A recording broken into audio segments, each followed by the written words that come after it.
Netflix is putting out a live-action Avatar: The Last Airbender series, which I have not been optimistic about. And I saw this headline that Netflix's live-action Avatar series, quote, took out how sexist Sokka was in the original.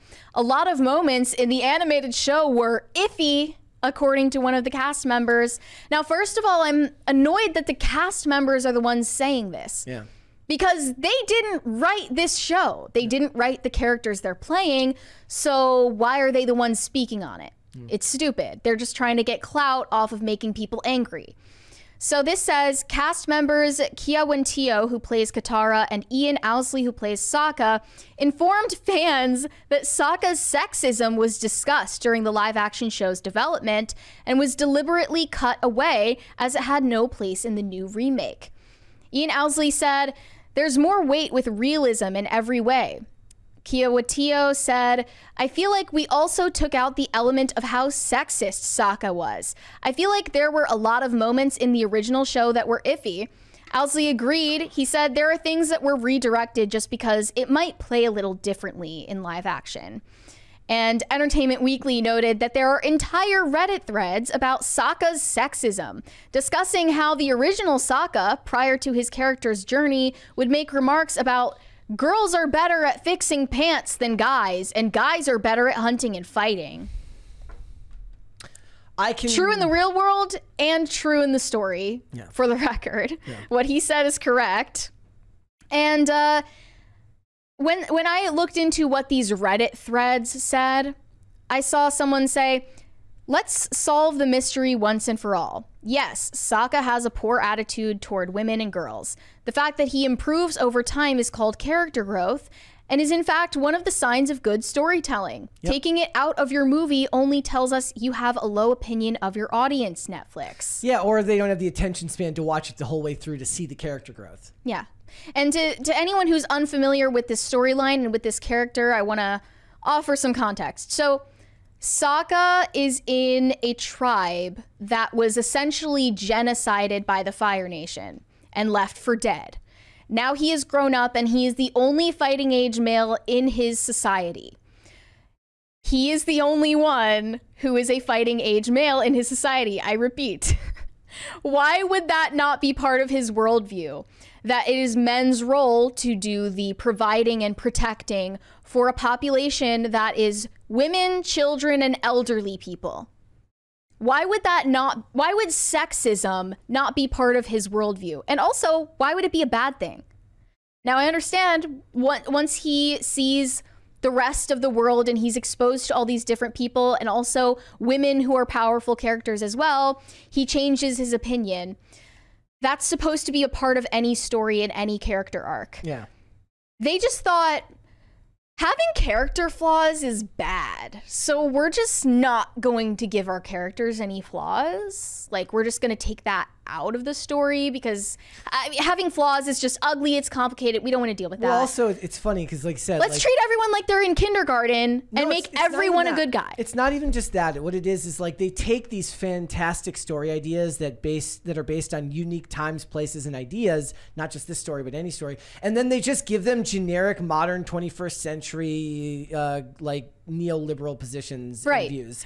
You're generically inoffensive. An ancient tribesman who cooks with fire and is the only fighting age male in his society, which was genocided. No. He would have 21st century neoliberal values. Mm-hmm. Make it make sense. Mm-hmm. The math ain't mathing for me, personally. And another fan tweeted, "Sokka's sexism is literally how they found Aang, the Avatar. Katara got mad because of Sokka's sexist remark and broke the ice glacier that freed Aang. How are they going to play around that?" I'm curious. I'm morbidly curious about how they're going to manage that. And I had you watch the scene since you haven't seen the series. Yep. It's true. They're stuck on this iceberg in the middle of the water, and Sokka says to his sister, "Leave it to a girl to screw things up." And she starts telling him off and having a giant hissy fit and calls him sexist and immature. She starts, stomping on the ground and waterbending, and that opens the glacier. And this is the catalyst for the entire plot line of the series. Yeah. you can't erase that from the story. Sokka being sexist is literally the reason that anything in this series happened. So it's all going to start to feel one note, and nothing will feel like there's any growth at all, right? From start to finish. I mean, that's honestly that's how I feel about most television these days. Like, I feel very little in the way of character growth. Yeah. For a lot of things. It's really funny. So I was rewatching, there's a show called Sleepy Hollow. It was on Fox many years ago. Not many years ago, but years ago. And in the show, the character of Ichabod Crane is actually, he was alive during the American Revolution, and he was a spy for George Washington. And he's brought back through magic to help Lieutenant Abby Mills take down the 4 Horsemen of the Apocalypse. Yes, it's as ridiculous as it sounds. But it's really funny because when he gets brought, the actress who plays Abby Mills is black, and basically he's like, I was against enslavement. They have to address the fact that he was alive during the Revolutionary War, and basically has to address the fact he's like, I was against enslavement from the start. Like, I was like, what if they made the character like vaguely racist to start, and then I was thinking about that with Twilight. Like, yeah. Edward has been alive for 100 years. Don't you think he'd be a little more sexist? Yeah, but it is funny because, like, in the show. But the thing is, I love that show, and I'm glad they didn't do it because I liked the way that they had these characters interact, because they actually, like, the first thing he says to her, he goes, "So you've been freed?" Because she doesn't believe him that he's like a time traveler, like that he's been resurrected. He's like, "So you've been freed then, huh?" She goes, "Freed from what?" He goes, "From enslavement." And she goes, "It's not going to break character, huh?" Like, I love the fact that they didn't make a big deal out of it, because this was prior to the world went nuts, right, and everything like that. So they were allowed to do that.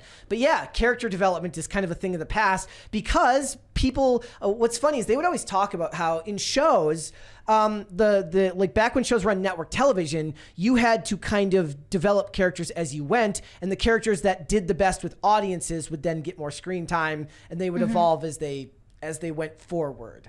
Right now, they have to try to make you good right out of the bat, because they can't lose you, because people just turn it off and not watch the other 8 already produced episodes. Right. So you can't grow I think that they kind of see this as a slam dunk, because they're following up on the absolute dumpster fire, which was M. Night Shyamalan's last Airbender movie back in 2010, which everyone hated. So they think anything they do after that will be seen as a masterpiece. But I see that fans are already, rightfully so, worried about these comments that they're making. And also because it was reported that the original creative team from the cartoon series left the project due to creative differences. So that was the first red flag. Yeah. So yeah, I just have to be the negative Nancy when it comes to the series. Maybe I'll watch the pilot. I'll give it a chance. And see what it does. Like, you should do a review for it. We'll see. You should do a review for it. We'll see. It's coming out next month, I believe. But how is this the first press that I see about your show? Yeah. Do better. I'm gonna start using their phrases. Do better. Tisk tisk, and shame on you. I also think it's also like, sexism is one of those things to the Hollywood standards. It's not a forgivable character trait to a lot of them. Maybe in the past you could grow out of sexism, but I think that Hollywood is so gender manic these days, and how they treat these issues, that they wouldn't see it as a character flaw that could be corrected. They would see it as an inherent evil. Because if anyone has a sexist attitude, it means that they are literally Voldemort. Yep. It means that they're literally Satan, and they can never change. Thanks for watching. Listen to full episodes of Pop Culture Crisis on Spotify. Keep up with us on social media, and make sure you subscribe and ring that bell so you never miss the show. Bye, guys.